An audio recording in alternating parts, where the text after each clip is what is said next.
Mariam. Welcome to my April reading wrap-up. I have discovered some new 5-star reads that I am so excited to be sharing with you guys. And overall, I just had a really good reading month in terms of how many good books I read. Anyways, let's just jump right into the video. The first book I read was The Siren by Kiera Cass, who is the author of the Selection series, which I still haven't read yet. If The Little Mermaid is your favorite Disney movie, I highly recommend picking this book up. This is a young adult fantasy romance. We have our main character Callan, who is a siren. So she is bound to serve the ocean by using her voice to lure humans to their deaths into the sea. And she can't actually communicate with humans because if she utters one single word, they're gonna die. And also she is meant to be serving the ocean for 100 years. She is up to her 80 years time, and after she reaches 100 years of serving the ocean, she is free from the ocean and goes back to being a regular human. But the only thing is she won't have any memories of the last 100 years. And then one day she meets a boy named Kinley and they fall in love, despite the fact that like she never actually communicates with him, but they share a very special bond. But they have quite literally an ocean between them. So this is also like kind of star-crossed lovers because the odds are quite literally against them. I actually was very surprised by this book because I didn't think I would like it as much as I did, but I really loved it. I just found it such an easy, quick, fun read. It was also super interesting. I loved the plot. Also really loved how Kiera Cass uses personification with the ocean to actually make the ocean a character as well. I thought that was really interesting. And I loved seeing the relationship between the sirens, specifically Callan, and the ocean. Like the ocean is almost like her mother, which I thought was really strange, but like in a good way. And I absolutely adored the relationship between these siren sisters. It was just so cute and wholesome. Miyaka is my favorite siren.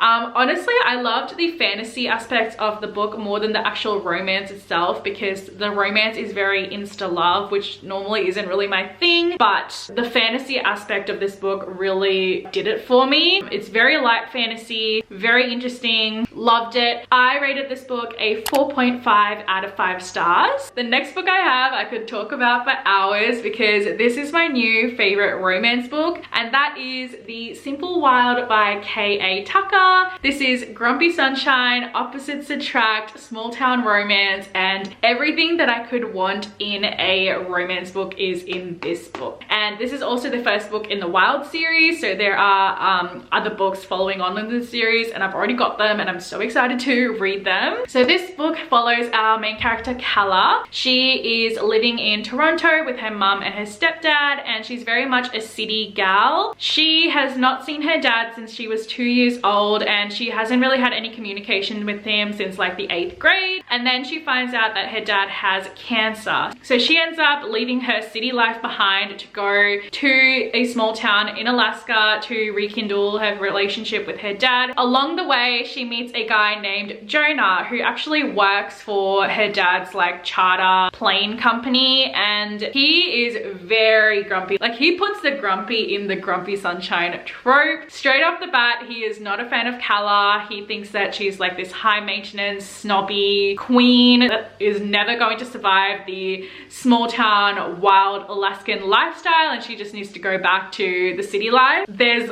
a lot of angst between them from the very beginning, but the chemistry between them as the story progresses is everything to me. I absolutely love their banter, and this is also a slow burn romance as well, but he helps Kala rekindle her relationship with her dad. I just absolutely love this book. I seriously, if you are a romance lover, you should read this book because this is one of my favorite books of all time. Absolutely amazing. The writing is so good. The way K.A. Tucker actually wrote this book, I felt like I was in Alaska. I felt like I was with the characters, and it's just amazing. And I also could relate to Kala in a lot of ways as well. So I had that special connection with the main character, which I think always helps when it comes to reading books. And of course, you know what I'm going to rate this book, right? 5 out of 5 stars. Honestly, I would give it infinite amount of stars because this book is quite literally my favorite book of all time at the moment. Then I picked up a young adult crime thriller, and that was None Shall Sleep by Ellie Marnie. This was actually the first time I have read a crime thriller before, and I actually really enjoyed it. I think it's a genre that I will probably read again because I personally love listening to true crime podcasts, so it makes sense that I would probably enjoy true crime or crime thrillers. So in this book, we have 2 teenagers named Emma and Travis, and they get recruited by the FBI to interview teenage serial killers, and then they actually end up getting involved in an active case to track down a notorious serial killer that the FBI is trying to hunt down. And the reason why the FBI picks these 2 teenagers is because Emma actually escaped from a serial killer before, and Travis, his dad was like an ex-US Marshal, I think, but he actually died on the job. So the FBI recruits them in hopes that they will be able to get a better understanding of teenage serial killers, but then they obviously get involved in an active case to track down who this killer is who's killing other teenagers. Very interesting. Honestly, the reason why this book got a higher rating for me is because the last 100 pages was so action-packed, had me on the edge of my seat. I ended up rating this one a 4 out of 5 stars. Definitely recommend this one if you are looking at a book that's going to get you out of a reading slump, or is a book that's like fast paced, and if you like thrillers, psychological thrillers, pick this one up. Then I finally read The Love Hypothesis by Ali Hazelwood, which I also filmed a reading vlog on, so I'll have that link down below if you want to see my thought process and my reactions, especially to the plot twist that happened I think in chapter 14. This is fake dating Grumpy Sunshine, and I loved it. So this follows our main character Olive Smith, who is a 3rd year PhD candidate, and she is trying to convince her best friend that she's over her ex, so then her best friend will date her ex. So she does this by pretending to be in a relationship, and then she freaks out and kisses the first person that she sees, and then she realizes she ends up kissing Adam Carlson, who is this young hotshot professor that all the students are terrified of because he's super grumpy and is like portrayed as really mean by the other students. And they obviously decide to fake date because they both benefit off each other. Like I said, I really love this book. I loved the banter between the 2 characters, and I loved that romance was obviously the main plot, but there were also other little subplots as well. We got to learn more about Olive and Adam as individual characters as well as them together as a couple, and I love seeing the friendship dynamics. I loved seeing Olive being a girl boss, overcoming her fear for public speaking, and I also found Olive just a very relatable character. Like half my tabs on this book are moments that I can relate to Olive, which by the way, this was also the first book that I ended up tabbing, and now I want to tab all my books. Obviously this one gets a 5 out of 5 stars from me. Yes, it is hyped up on TikTok, but I think it is so worth the hype. The next book I read, I actually don't have a physical copy with me at the moment because it is at my mum's house, but that was A Good Girl Complex by Elle Kennedy. This is Good Girl, Bad Boy. The girl, Mac, she comes from a very wealthy family, but she's also a girl boss herself. Like she's developed her own app and has her own like 6-figure bank account that she's made for herself, which is really awesome. We love a girl boss business entrepreneur queen. And then we have the boy, his name is Cooper. He is the townie in the town that Mac moves to for college, and he despises all the college students who come from wealthy families because he's always had a bad experience with wealthy rich kids. Now I will mention this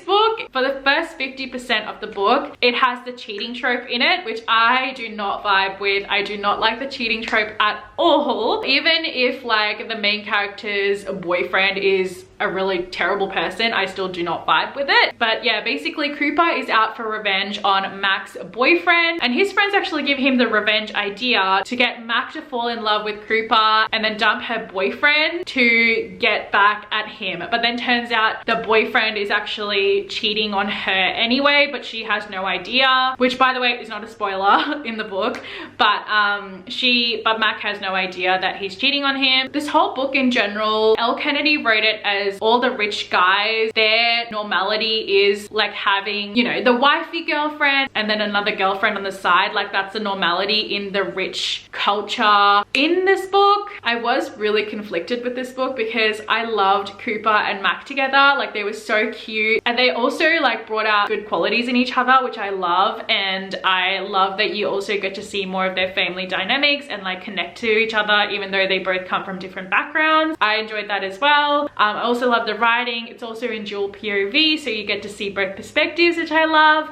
And obviously the last 50% of the book doesn't have the cheating trope in it, and I really loved the last 50% of the book. So I struggled with giving a proper rating for this book because I don't normally like reading books with the cheating trope, which I probably should have read the back of the book before reading the book. Also, the ending of the book was kind of annoying because I feel like the book needed an epilogue, just based on the way it ended. Let me know if you guys think the same if you've read the book. But overall, I think the rating I'm gonna give is either 3.5 or 3.75.